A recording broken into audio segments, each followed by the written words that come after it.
Okay, I'm back with Chapter 2 of Lemony Snicket's Who Could That Be at This Hour? In the first chapter, we met Lemony Snicket, who was 13 years old at the time and had just graduated from something, we're not sure what. He was supposed to board a train, and he was waiting at a coffee shop with his parents, and a woman came into the coffee shop and dropped a note in his lap, and it told him to meet her outside. So he climbed out of a bathroom window and disappeared with her. So we're not sure why he did that or who this woman is, and that's part of the mystery. Chapter 2. If you ask the right librarian and you get the right map, you can find the small dot of a town called Stane by the Sea, about half a day's drive from the city. But the town is actually nowhere near the sea, but instead at the end of a long, bumpy road that has no name, which is on no map you can find. I know this because it was in Stane by the Sea that I spent my apprenticeship, and not in the city where I thought it would be. I did not know this until Theodora Markson drove the roadster past the train station without even slowing down. "Aren't we taking the train?" I asked. "That's another wrong question," she said. "I told you there's been a change of plans. The map is not the territory. That's an expression which means the world does not match the picture in our heads." "I thought we were working across town." "That's exactly what I mean, Snicket. You thought we were working across town, but we are not working in the city at all." My stomach fell to the floor of the car, which rattled as we took a sharp turn around a construction site. A team of workers were digging up the street to start work on the fountain of victorious finance. Tomorrow, if it were possible for an apprentice to sneak away for lunch, I was supposed to meet someone right there, in hopes of measuring how deep the hole was that they were digging. I'd managed to acquire a new measuring tape for just that purpose, one that stretched out a very long distance and then scurried back into its holder with a satisfying click. The holder was shaped like a bat, and the tape measure was red, as if the bat had a very long tongue. I realized I would never see it again. "My suitcase," I said, "is at the train station." "I purchased some clothes for you," Theodora said, and tilted her helmeted head toward the back seat, where I saw a small, bruised suitcase. "I was given your measurements, so hopefully they fit. If they don't, you will have to either lose or gain weight or height. They're unremarkable clothes. The idea is not to attract attention." I thought that wearing clothes either too big or too small for me would be likely to attract attention, and I thought of the small stack of books I had tucked next to the bat. One of them was very important. It was a history of the city's underground sewer system. I had planned to take a few notes on Chapter 5 of the book on the train across town. When I disembarked at Bellamy Station, I would crumple the notes into a ball and toss them to my associate without being seen. She would be standing at the magazine rack at Bellamy Books. It was all mapped out, but now the territory was different. She would read magazines for hours before catching her own train to her own apprenticeship. But then what would she do? What would I do? I scowled out the window and asked myself these and other hopeless questions. "Your reticence is not appreciated," Theodora said, breaking my sour silence. "Reticence is a word which here means not talking enough. Say something, Snicket."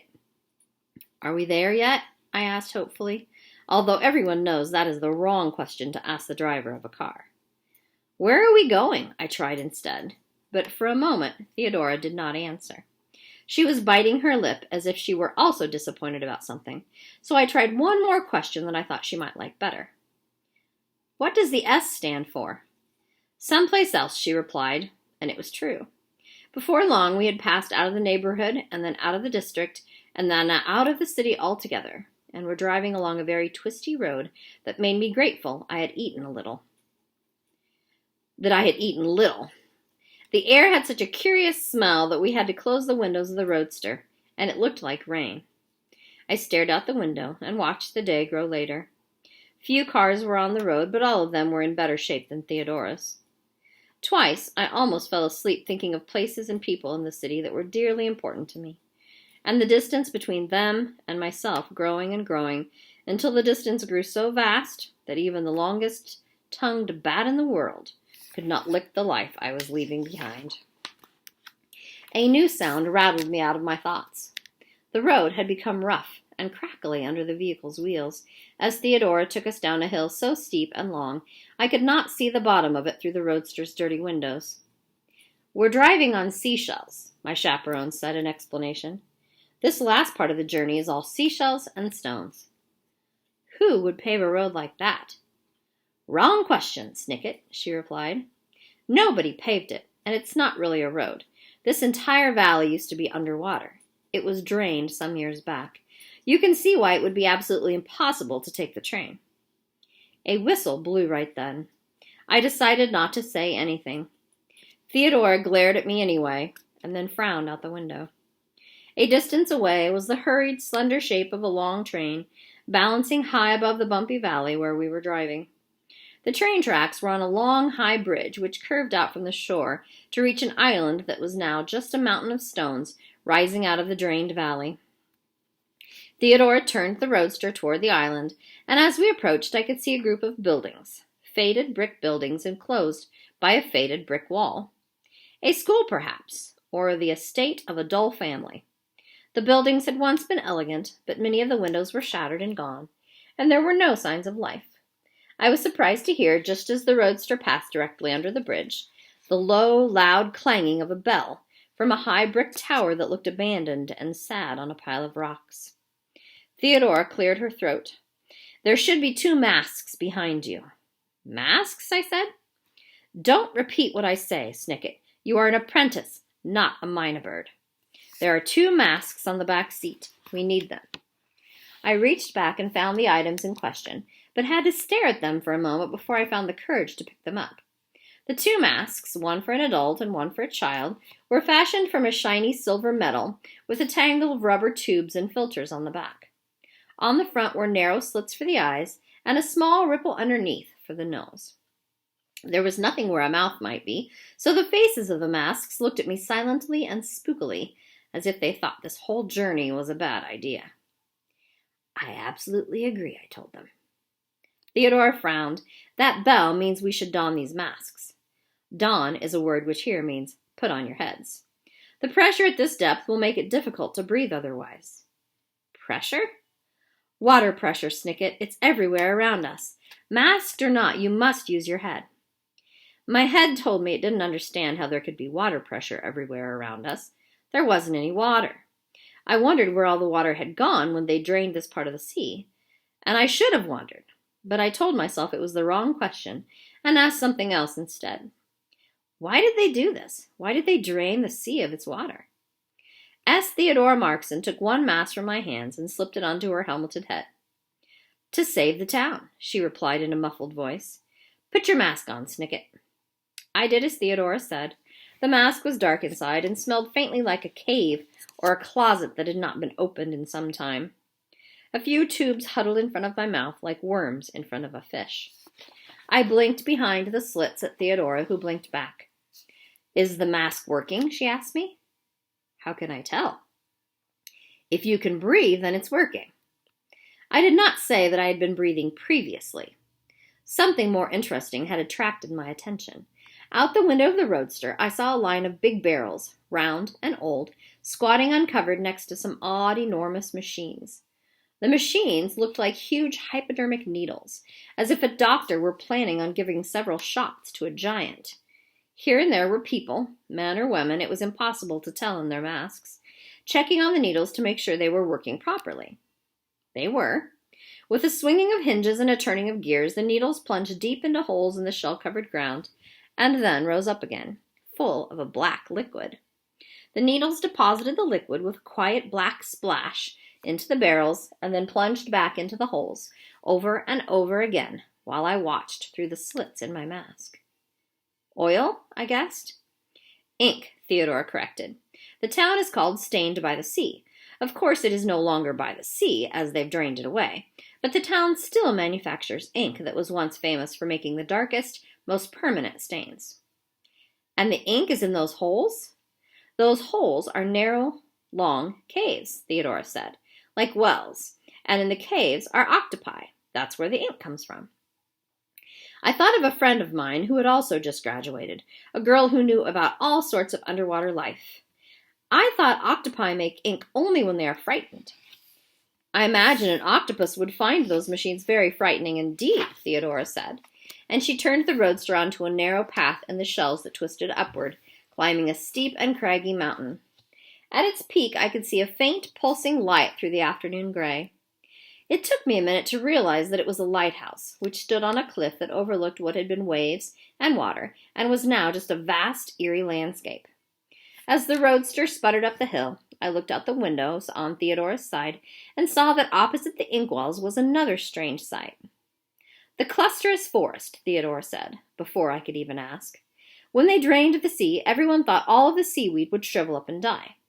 But my information says that for some mysterious reason, the seaweed learned to grow on dry land, and now for miles and miles there is an enormous forest of seaweed. Never go in there, Snicket. It is a wild and lawless place, not fit for man or beast. She did not have to tell me not to go into the cluster's forest. It was frightening enough just to look at it. It was less like a forest and more like an endless mass of shrubbery, with the shiny leaves of the seaweed twisting this way and that, as if the plants were still under churning water. Even with the windows shut, I could smell the forest, a brackish scent of fish and soil, and I could hear the rustling of thousands of strands of seaweed that had somehow survived the draining of the sea. The bell rang again as the roadster finally reached the top of the hill, signaling the all clear.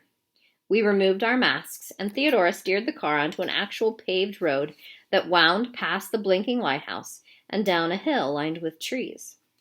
We passed a small white cottage and then came to a stop at the driveway of a mansion so large it looked like several mansions had crashed together. Parts of it looked like a castle, with several tall towers stretching high into the cloudy air, and parts of it looked like a tent, with heavy gray cloth stretched over an ornate garden crawling with fountains and statues, and parts of it looked more like a museum, with a severe front door and a long, long stretch of window. The view from the window must have been very pretty once, with the waves crashing below the cliffs. It wasn't pretty anymore. I looked down and saw the top of the cluster's forest moving in slow ripples, like spooky laundry hung out to dry, and the distant side of the Needle spilling ink into the waiting barrels. Theodora braked and got out of the car, stretched, and took off her gloves and her leather helmet. I finally had a good look at her long, thick hair, which was almost as strange a sight as everything I had seen on the way. I needed a haircut, but S. Theodora Markson made me look bald. Her hair stretched out every which way from her head in long, curly rows, like a waterfall made from tangled yarn. It was very hard to listen to her while it was in front of me. "Listen to me, Snicket," my chaperone said. "You are on probation. Your penchant for asking too many questions and for general rudeness makes me reluctant to help you. Makes me reluctant to keep you. Penchant is a word which here means habit." "I know what penchant means," I said. "That is exactly what I'm talking about," Theodora said sternly, and quickly ran her fingers through her hair in an attempt to tame it. It was impossible to tame, like leeches. "Our first client lives here, and we are meeting with him for the first time. You are to speak as little as possible and let me do the work. I am very excellent at my job, and you will learn a great deal as long as you keep quiet.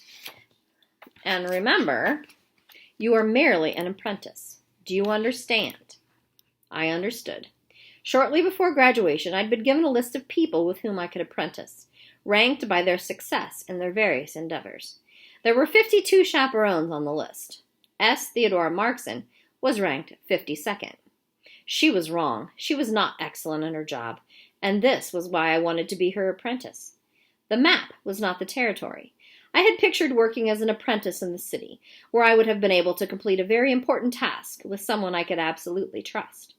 But the world did not match the picture in my head, and instead I was with a strange, uncombed person, overlooking a sea without water and a forest without trees.